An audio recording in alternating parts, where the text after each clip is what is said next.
আমি ডাক্তার দেখাবো। আপনার স্লিপ আছে? আমি শু পরে আসছি, স্লিপ না। আমি বুঝাইতে চাইতেছি অ্যাপয়েন্টমেন্ট স্লিপ। না, ওইটা আমার নেই। কেন, ওইটা ছাড়া ডাক্তার দেখাতে পারবো না? ওয়েট, মাত্র 65 কেজি। মানে? কেন, আপনি তো মাত্র জিজ্ঞেস করলেন আমার ওয়েট, তাই আমি বললাম।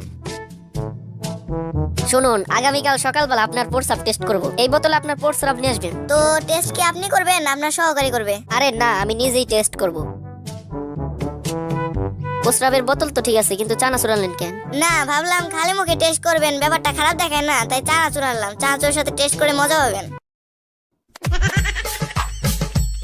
ডাক্তার সাহেব, আমাকে তাড়াতাড়ি ওষুধ দেন, দাঁতের ব্যথায় সারা রাত ঘুমাতে পারি না। আপনাকেই তো আমি খুঁজছি। কেন? না, আমার তো একজন নাইট গার্ড দরকার, তাই। ডাক্তার সাহেব, আমার প্রস্রাব হয় না, জ্বালা পোড়া করে। মেশিন নষ্ট হয়ে গেছে, পাল্টাইতে হবে। কি বলেন ডাক্তার সাহেব, এটা কেমনে সম্ভব? আরে, যে মেশিন দিয়ে আপনার টেস্ট করব সেটা নষ্ট হয়ে গেছে। আচ্ছা, আপনার খাবার সবসময় ঢাকা রাখবেন। ঢাকা তো অনেক দূরে, কুমিল্লায় রাখলে চলবে?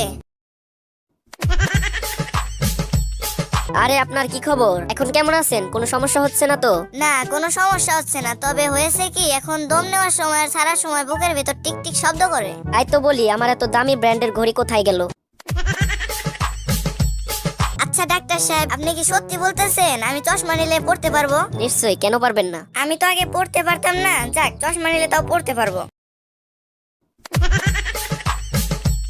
ডাক্তার সাহেব, আমাকে কুকুরে কামড়েছে। আপনি কি জানেন না আমার রোগী দেখার সময় বিকাল 4টা থেকে রাত 8টা পর্যন্ত? আমি তো জানি, কিন্তু ওই হতচ্ছাড়া কুকুরটা তো আর জানে না। ডাক্তার সাহেব, আমার একটা অদ্ভুত রোগ হয়েছে। তার রোগটা কিরকম? আমি অল্পতেই রেগে যাই। ব্যাপারটা একটু খুলে বলুন তো। হারামজাদা, তোর আর কয়বার খুলে কইতে হইব? ডাক্তার সাহেব, আমার পায়ে ব্যথা পাইছি। আচ্ছা, তাহলে এই মলমটা আপনি যেখানে ব্যথা পেয়েছেন সেখানে লাগাবেন। ব্যথা তো যায় নাই। তা মলমটি আপনি কোথায় লাগিয়েছিলেন? খাটের কোনায়। মানে? কেন, আপনি তো বলেছেন যেখানে ব্যথা পেয়েছি সেখানে লাগাতে। মনে হয় ওষুধটাই কাজ করেছে। আজ আপনার কাশির আওয়াজটা বেশ ভালো ঠেকছে। ভালো তো হবে, কাল সারা রাত জেগে কাশির প্র্যাকটিস করেছি না। ডাক্তার সাহেব, আমাকে বাঁচান, আমি মনে হয় 10 মিনিটের মধ্যে মারা যাব। আচ্ছা, আপনি একটু অপেক্ষা করুন, আমি 20 মিনিটের মধ্যে ফিরে আসছি। ডাক্তার সাহেব, আমি আমার ওজন কমাতে চাই। তাহলে আপনি প্রতিদিন 5 কিলোমিটার করে দৌড়াবেন।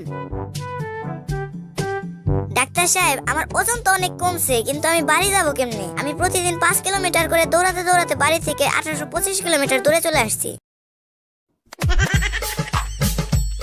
ডাক্তার সাহেব, আমার পেটে অনেক গ্যাস, কিন্তু ভালো দিকেই যে আমার গ্যাসে কোনো গন্ধও নেই, শব্দও নেই। এখানে বসে আমি 15-20 বার গ্যাস ছেড়েছি, কিন্তু কেউ টেরই পায়নি। এই ওষুধটা খান, আর 1 সপ্তাহ পরে আসবেন।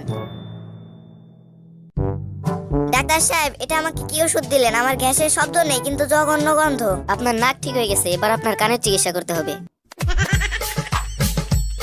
আই এম সরি, আপনার ছেলে মারা গেছে। আব্বু, আমি তো বলি নাই। চুপ বিয়াদব, তুই কি ডাক্তারের চেয়ে বেশি বুঝিস নাকি?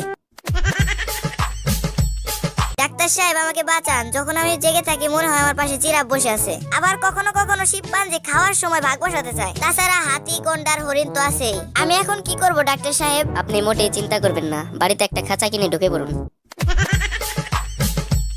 ডাক্তার সাহেব, বেশি দিন বাঁচার উপায় কি? যান, গিয়ে বিয়ে করুন। কেন, বিয়ে করলে কি বেশি দিন বাঁচা যায়? তা যায় না, কিন্তু বিয়ে করলে বেশি দিন বাঁচার চেষ্টা করবেন না।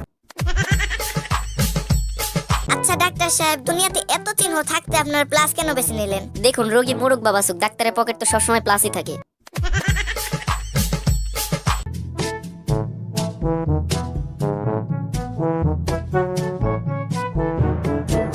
বলুন তো, 3 কে 3 দিয়ে গুণ করলে কত হয়? 398। মঙ্গলবার। নয়। এটা আপনি কিভাবে বের করলেন? এটা তো খুবই সহজ, 398 থেকে মঙ্গলবার বিয়োগ করেছি। এখানে বসেন, আমি আপনার পরীক্ষা করব। আমার প্রস্তুতি নাই, আমি পরীক্ষা দিতে পারবো না। আরে, এটা ওই পরীক্ষা না তো, আমি আপনার রক্ত পরীক্ষা করব। আমি আপনাকে কিছু ওষুধ লিখে দিতেছি, ওষুধগুলো আপনি প্রতিদিন 1 চামচ করে খাবেন। ডাক্তার সাহেব, খালি ওষুধ খাইলে চলবে না, চামিচ খাইতে তো অনেক কষ্ট হইব। যান, এখান থেকে বের হন। এক্সকিউজ মি, ফিসটা দিয়ে যান। আমি কি পরীক্ষা দিছি নাকি যে ফিস দিব?